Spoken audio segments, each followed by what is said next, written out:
And now, Legal Perspective with Nick Clekis. A major landlord with Charleston ties is in the spotlight. Greystar, the nation's largest apartment manager, has settled a federal antitrust lawsuit over claims it conspired to inflate rental prices.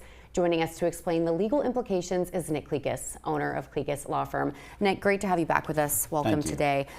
Can you remind us what this federal lawsuit was all about in the first place? Yeah, so, it's about price fixing. It's about big corporations using their power to control whether it's rental units or it's Walmart or whoever it is to price fix because we don't have the ability to fight it. And so in the antitrust world or monopoly world, they don't want two companies doing it together to conspire or more, or one giant company, a monopoly, to do it. And so, as you know, what Greystar was doing was they were using that real page algorithm, a software that gathered information about prospective tenants, and apparently it was sensitive information. They didn't really spell out what that was, but I can only surmise that it was whether you're black and white or how much money you made or what you paid for your last rental unit. And they used that to kind of price fix what these units would be selling for, where to place them.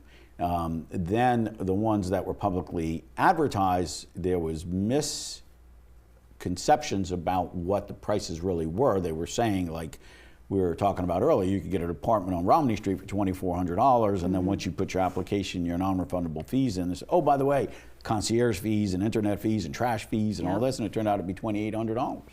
The government said no. Yeah. So when we hear they were using this software, the real page, was the Department of Justice, did they have a problem with them using the software just as it is, or was it because they were using it to price fix? I think the problem with the software was that it was gathering the sensitive information, that they were using it in a way that kind of gave them an advantage. They control 1 million doors. They have 1 million units. And so, they started categorizing people and luring them to their properties based on information that they really shouldn't have. And it should really just be, hey, we have an apartment for rent. This is what it costs. And whoever applies, and it should be fair across the board. And we keep hearing antitrust. Can you explain exactly what an antitrust lawsuit is? Yeah, so it's kind of like what we just talked about. There's a Sherman Act, there's a Clayton Act, there's these acts that are out there to prevent these big corporations from taking advantage of us. Same as insider trading. You can't have Morgan Stanley calling, some other big trading company and saying, hey, we're going to do an IPO, and or the time that Martha Stewart went to jail because somebody told her, hey, they're getting ready to go public with this, go buy a bunch of stock. Those are the kind of things. It happens every day, but if they get caught, they're violations. You can go to jail for up to 10 years.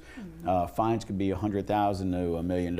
It could be civil, it could be criminal, white-collar crime. So antitrust just means they don't want you to use information either collaboratively with another corporation or individually against, like if you're a monopoly, to just price fix and say we're just going to artificially raise prices because we can. And now the settlement was reached earlier this month, and Greystar agreed it would enact a number of policies and adjustments, but they did not admit to any wrongdoing. How common is that in a settlement of this magnitude? That's common in a lot of settlements. I mean, there are often times that we'll settle even smaller cases where the defendant will say that, they deny any negligence or wrongdoing, but they're going to pay us. What does that really mean? I mean, they felt like the software that they were using was legal and they could use it, but they're paying. The same way, if you're charged with a crime, you can go to court and you can plead guilty by way of what's called an Alford plea, A-L-F-O-R-D, Alford versus North Carolina. And what that basically says is that I think the government's got enough information to convict me, and so I'm not going to fight it, so I'll plead guilty under Alford, which means I'm not admitting to anything, but I'm still pleading guilty. Well, that's what they did. They basically said, okay, we're going to go ahead and give you millions of dollars, but we didn't do anything wrong. I mean, it's kind of silly. I agree. So for Charleston renters here in Charleston, Do you think that we could see rent come down, or do you think the impact is more behind the scenes? Now, you and I both know prices never come down. Yeah. Yeah, I think, hopefully what it'll do is it'll level the playing field somewhat so that, the whole goal of antitrust litigation and acts is to allow for free competition, to allow pricing to fall where it falls based on supply and demand, not on artificial conspiracies and backdoor dealings.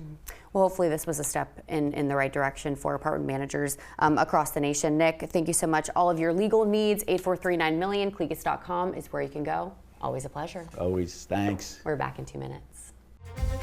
This has been Legal Perspective with Nick Clekis.